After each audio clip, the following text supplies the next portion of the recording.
हमारे साथ में एक खास मेहमान जुड़ रहे हैं जो कि एक टीचर भी हैं। हमारे साथ में जुड़ रहे हैं उमेश जी। उमेश शर्मा जी हमारे साथ में हैं जो कि टेक्निकल एनालिस्ट हैं इक्विटी मार्केट के, और साथ ही साथ उसके टीचर भी हैं। तो चार्ट्स को बहुत अच्छी तरह से समझते भी हैं और सिखा भी देते हैं, समझा भी देते हैं। बहुत शुक्रिया हमारे साथ में आने के लिए उमेश जी। बहुत स्वागत है आपका हमारे शो पर। उमेश जी, आपको आवाज़ मिल रही मेरी?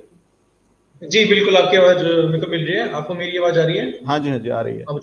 उमेश सर, वही पुराना सवाल, महीना नया, एक्सपायरी नई, लेकिन रेंज वही। रेंज वही। क्या करना चाहिए? कुछ करना चाहिए कि इसको छोड़ दें ऐसे ही, निफ्टी और बैंक निफ्टी को वहीं छोड़ दें अपने हाल पे? देखिए, अभी इसमें अगर मैं डायरेक्टली निफ्टी के चार्ट पे लेके जाऊं तो हम निफ्टी का चार्ट देखते हैं और निफ्टी स्पॉट मार्केट का चार्ट देखेंगे। आप मेरा चार्ट देख पा रहे हैं? हाँ, मैं एक मिनट अभी उसको स्क्रीन पे कर देता हूँ जी। निफ्टी का स्पॉट प्राइस अभी चल रहा है 15,875, और जैसे कि आपने देखा कि 2 महीने से मार्केट जो है बिल्कुल एक ही रेंज पकड़ के बैठा हुआ है। और ऊपरी लेवल अगर इसका देखेंगे तो 15,950, और नीचे अगर देखेंगे तो 15,500 के आसपास ये ट्रेड करा रहा है। बट इस बार ऐसा लग रहा है कि इस बार ब्रेकआउट की तैयारी हमें लग रही है निफ्टी में, और इस बार अगर ये 15,900 के ऊपर जाता है, 920 के ऊपर अगर ये ट्रेड कराता है, तो हम इसमें बाइंग कर सकते हैं। एक बाइंग अपॉर्चुनिटी हमें देखने को मिल सकती है। तो 15,900 के ऊपर आप निफ्टी में थोड़ा सा नजर बना के रखिएगा। ठीक है, निफ्टी में कह रहे हैं उमेश जी कि नजर बना करके रखिएगा। 15,900 के ऊपर में बाइंग का सिग्नल आ सकता है, क्योंकि इस बार ये जितनी बार ये हाई बना करके और यहाँ से घूम रहा है, तो शायद अब थोड़ा सा एक कन्विक्शन आ रहा है कि मार्केट में उतनी स्ट्रेंथ आ चुकी है कि बुलिश ही रहने वाला है, और अब की बार वो वापस से शायद नीचे रेंज को नहीं टच करेगा। ठीक है, इसका कोई खास कारण और हो सकता है? कोई ऐसे इंडिकेशन या कोई ऐसा पैटर्न जो कि आप देख रहे हैं जिसकी वजह से आपको लगता है कि इस बार ये वापस नीचे नहीं खिसकेगा सर? इसके 2 रीजन हैं जो दिखाई दे रहे हैं। एक रीजन तो इसका ये है कि मार्केट में भी काफी ज्यादा बोला जा रहा है कि स्ट्रैंगल लोग ज्यादा सेल कर रहे हैं अभी मार्केट में। वो 15,900 वाली कॉल और 15,500 की पुट ज्यादा सेल कर रहे हैं, और उन्हें लग रहा है कि मार्केट बीच में आएगा तो इसका जो भी थीटा का जो बेनिफिट है वो उठा लेंगे। और इस बार मुझे ऐसा लग रहा है, क्योंकि मार्केट अगर आप देखेंगे काफी टाइम से कि मार्केट में ये जो कैंडल देख रहे हैं, ये एक हैमर कैंडल हमें दिखाई दे रही है जो कि डेली चार्ट पे है। आप इस कैंडल को देखिएगा, और नेक्स्ट कैंडल बुलिश है, और उसका हाई जो ब्रेक हुआ था वो हुआ था 15,817 पे। और आज भी अगर आप देखेंगे कि मार्केट की जब ओपनिंग हुई थी इस कैंडल की, तो ओपनिंग के बाद मार्केट ने एक लो बनाया था 15,834 का, बट वो सस्टेन ना होके अब एक नया हाई की तरफ मार्केट जा रहा है। यानी अगर मैं निफ्टी की बात करूं तो मुझे ऐसा लग रहा है कि निफ्टी जो है, अगर ये जो रेजिस्टेंस आप देख रहे हैं ये रेजिस्टेंस ब्रेक करेगा जो कि है 15,930 के आसपास का, तो फिर लग रहा है कि निफ्टी फिर 16,300 16,400 की रेंज बहुत जल्दी आपको दिखा सकता है। और अगर आप आज के लो के एसएल से ही अगर आप बाय करते हैं, वैसे मैं एजुकेशनल पर्पस से आपको बता रहा हूँ, ट्रेड बनाएंगे तो वो रिस्क आपका अपना होगा। बट अगर आप आज के लो से भी अगर आप ट्रेड बनाएंगे तो ये ट्रेड बुरा नहीं होगा।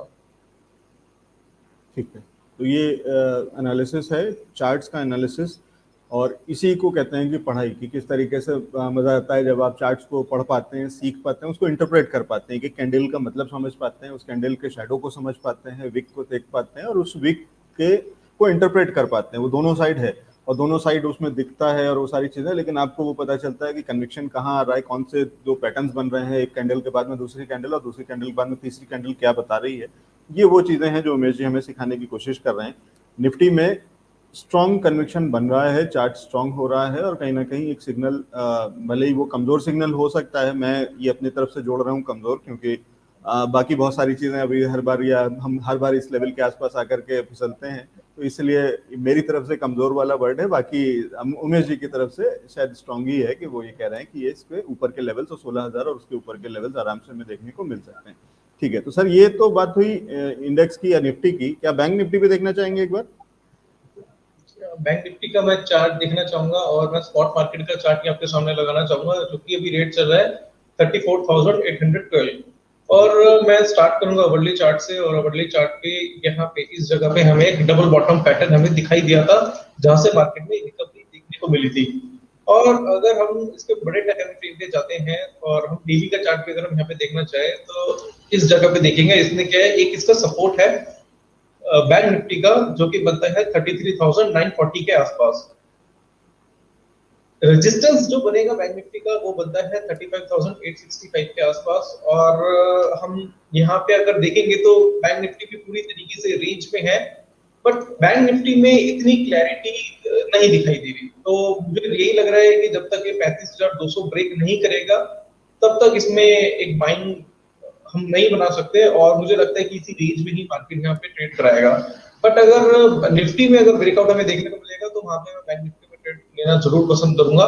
बट अगर मैं सीधा इंडिविजुअली अगर बैंक निफ्टी की बात करूं तो बैंक निफ्टी में अभी कोई ऐसा पैटर्न दिखाई नहीं दे रहा है। ठीक है, तो जितनी स्ट्रेंथ या जितना कन्विक्शन निफ्टी में है उतना अभी उतना बैंक बैंक निफ्टी में नहीं है। बैंक निफ्टी कहीं ना कहीं अभी भी रेंज बाउंड ही जैसा दिख रहा है, और शायद ये रेंज में थोड़े समय और रहेगा, और बाद में हो सकता है कि उस रैली को ज्वाइन करे, तो वो बाद में पार्टिसिपेट करे जब निफ्टी चल पड़े। लेकिन फिलहाल निफ्टी के चलने के चांसेस या प्रायोरिटी के हिसाब से अगर हम समझें कि पहले कौन चलेगा, तो पहले निफ्टी शायद लीड करेगा, और हो सकता है बाद में बैंक निफ्टी उसको फॉलो कर ले। फिलहाल तो स्ट्रेंथ निफ्टी में ज्यादा दिख रही। ठीक है, इसमें सर अभी इस समय फिर स्टॉक स्पेसिफिक अगर जाए तो कोई ऐसा चार्ट आपको दिखता है किसी स्टॉक का जिसके अंदर में आज की तारीख में अभी कुछ ट्रेड लिया जा सकता हो, काम किया जा सकता हो? हम डीएलएफ का चार्ट देख लेते हैं, और डीएलएफ के चार्ट पे अगर हम देखेंगे तो 342 के आसपास ट्रेड चल रहा है। और अगर हम डीएलएफ को देखते हैं आज, तो आज मार्केट ने लो बनाया था 347 के आसपास, और हाई बन चुका है इसमें 352.80 का। हम इसके लॉन्गर टाइम के चार्ट पे जाए तो हमें वीकली चार्ट पे ब्रेकआउट हमें देखने को मिला था, जो कि 335 रुपए के ऊपर था। और यहाँ से हमें लग रहा है कि डीएलएफ में एक नई तेजी दिखाई दे सकती है। 362 365 के रेट लेवल आपको बहुत जल्दी डीएलएफ में दिखाई दे सकते हैं। ठीक है, इंटरेस्टिंग। तो डीएलएफ का चार्ट स्ट्रांग दिखता है उमेश जी को, और डीएलएफ के अंदर में बता रहे हैं जिस तरीके के लेवल्स हैं, और वैसे भी रियल एस्टेट सेक्टर इस समय चर्चा में है, तो फंडामेंटल्स के हिसाब से अगर समझें तो बहुत एक रिकवरी जैसी चीज देखी जा रही है। इंडेक्स रियल एस्टेट का जो है वो कहा जा रहा है कि 10 साल के रिकॉर्ड लेवल्स पे है, तो यानी बहुत एक लंबे समय तक एक स्लंप में रहने के बाद में एक रिकवरी रियल एस्टेट में आ रही है, और उसका एक बड़ा प्लेयर है डीएलएफ। और इधर हाल में कुछ अनाउंसमेंट भी, जो खबरें भी जो आई हैं, तो वो डीएलएफ ने किस तरीके से अपने एक्सपेंशन प्लान्स बताए हैं, जो कमेंट्री में रिसेंटली अभी जब उन्होंने अपना रिजल्ट्स घोषित किए थे नतीजे, तो उसके चलते भी एक पॉजिटिविटी है। तो वहाँ जहाँ एक और पॉजिटिविटी उसमें फंडामेंटल्स के चलते, उनकी खबरों के चलते कि किस तरीके से वो नए शहरों में जा रहे हैं, किस तरीके से वो एक्सपेंशन प्लान बता रहे हैं कि मुंबई और बेंगलोर और उस जगह भी वो काम शुरू करने जा रहे हैं, और वहाँ पे अच्छा रिस्पॉन्स देख रहे हैं। वहीं चार्ट्स पे उमेश जी एक अच्छा रिस्पॉन्स देख रहे हैं, एक अच्छा मोमेंटम देख रहे हैं, तो इसलिए डीएलएफ के अंदर में उसको वॉच करने का और उसको फॉलो करने की राय है कि उसके अंदर में काम किया जा सकता है, उस चार्ट को देखा जा सकता है। ठीक है, इसी तरीके का कोई और चार्ट है उमेश जी जो आप देख रहे हैं? इसके अलावा अगर मैं देखना चाहूँ तो इन्फोसिस का चार्ट देखना पसंद करूंगा। इन्फी में अगर हम देखते हैं तो इन्फी में भी हमें एक ब्रेकआउट देखने को मिला था। और इन्फोसिस का अगर ब्रेकआउट की बात करें, मैं डेली का चार्ट आपके सामने लगाना चाहूंगा, तो इन्फोसिस का ब्रेकआउट 16,000 के ऊपर था। वहां पे पहले हमें लगा था कि रिवर्सल हमें देखने को मिल सकता है, बट रिवर्सल आया भी, बट वो सस्टेन नहीं हो पाया। और यहीं से ही हमें लग रहा है कि इन्फोसिस भी एक बार 1670 के आसपास का रेट आपको दिखा सकता है। 1660 से 1670 रुपए का लेवल आपको दिखा सकते हैं, क्योंकि ये जो रेंज थी इन्फोसिस में वो ब्रेक हो चुकी है। और आज अगर रेट देखेंगे तो वो 1630 के आसपास का रेट दिखाई दे रहा है। 30-40 पॉइंट्स की तेजी आपको और दिखाई दे सकती है इन्फोसिस में। ठीक है, और ठीक यही व्यू, इसी तरीके का व्यू अभी इससे पहले, ठीक आपसे पहले एक एक्सपर्ट हमारे साथ में जुड़े थे, दिवाकर व्यास जी, तो आज उन्होंने भी इन्फोसिस में ही सलाह दी है कि उसको देखें, और क्योंकि उसके अंदर में उनको भी इसी तरीके की स्ट्रेंथ दिख रही थी इन्फोसिस में, तो आपको भी दिख रही है, तो ये एक डबल मोहर लगती है कि हाँ, एक स्ट्रॉन्ग कन्विक्शन आता है कि ये इसका चार्ट अच्छा है। ठीक है दिवाकर जी, कोई और चार्ट है जो आप डिस्कस करना चाहते हैं, या जब मुझे बता दिए तो मैं सवाल भी ले लूंगा दर्शकों के? इसके अलावा अगर हम देखें तो मैं एक एसबीआई का चार्ट देखना पसंद करूंगा। एसबीआई का चार्ट अगर हम देखते हैं तो एक हमें पैटर्न एसबीआई में 4 आवरली चार्ट पे दिखाई दे रहा है। वैसे मैं थोड़ा सा यहाँ देखना चाहूंगा, तो एसबीआई में एक डबल टॉप बना था, उसके बाद एक ट्रिपल टॉप हमें दिखाई दिया है। डेली के चार्ट पे पहले मैं डेली के चार्ट आपको दिखाना चाहूंगा। डेली के चार्ट पे आज एक पैटर्न दिखाई दे रहा है जिसको जी मैं स्टेट बैंक का चार्ट आपके सामने लगाना चाहता हूँ। और अगर हम यहाँ पे देखते हैं 4 आवरली का चार्ट, तो 4 आवरली के चार्ट पे हमें एक बहुत अच्छा पैटर्न दिखाई दे रहा है, और इस पैटर्न को बोलते हैं हम बेरिश एंगल्फिंग पैटर्न।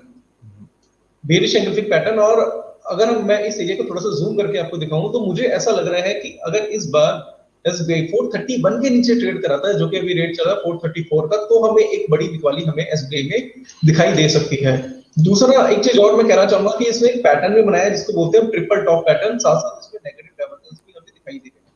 तो उस वजह से भी हमें लग रहा है कि ट्रिपल टॉप की वजह से एक छोटी सी बिकवाली हमें यहाँ पे दिखाई दे सकती है। और अगर मैं वापस से डेली चार्ट की तरफ जाऊं तो हमें यहाँ पे भी एक डबल टॉप दिखाई दे रहा है। बट अगर मैं ओवरऑल बात करूं, कैंडलस्टिक की बात करूं, कैंडलस्टिक पैटर्न भी देखूं, तो कैंडलस्टिक के अकॉर्डिंगली हमें लग रहा है 431 के नीचे से सेलिंग बन गई है। ठीक है, तो 431 के नीचे में इसमें सेलिंग के लिए बहुत सारे पैटर्न्स दिख रहे हैं उमेश जी को। और उमेश जी, इसको अगर मैं दो चीजों को जोड़ करके देखूं, जो अभी हम थोड़ी देर पहले हम बैंक निफ्टी पे बात कर रहे थे और वहां पे आप ये कह रहे थे कि उसमें बुलिशनेस नहीं दिख रही है, बेरिशनेस भले ही ना दिख रही हो लेकिन बुलिशनेस नहीं दिख रही है, तो ये कहीं ना कहीं फ्लैटिश ट्रेंड या रेंज के अंदर में ही ट्रेंड आपको इसके अंदर में बैंक निफ्टी में दिख रहा है। साथ ही साथ स्टेट बैंक में अब आपको एक नेगेटिव ट्रेंड या बेरिश ट्रेंड दिख रहा है। तो ये और स्ट्रॉन्ग कर देता है इस कन्विक्शन को कि इसमें गिरावट आ सकती है, इसके और नीचे के लेवल्स मिल सकते हैं देखने को। जी बिल्कुल, अगर फोर्थ जो अभी मैंने एसबीआई का आपको लेवल बताया है उस लेवल के नीचे अगर मार्केट काम कराता है 431 के नीचे, तो मुझे लग रहा है कि एक अच्छी खासी मंदी आपको दिखने को मिल सकती है। ठीक है, तो 431 को अगर नीचे की तरफ तोड़ता है स्टेट बैंक तो इसमें और नीचे की गिरावट आ सकती है, करेक्शन आ सकता है और शॉर्टिंग का मौका निकल के आ सकता है चार्ट के हिसाब से। और ये कन्विक्शन और स्ट्रांग होता है देखते हुए बैंक निफ्टी को, क्योंकि बैंक इंडेक्स भी बहुत ही फ्लैटिश सा काम कर रहा है या रेंज के अंदर में ही है और पार्टिसिपेट नहीं कर रहा है निफ्टी की रैली में।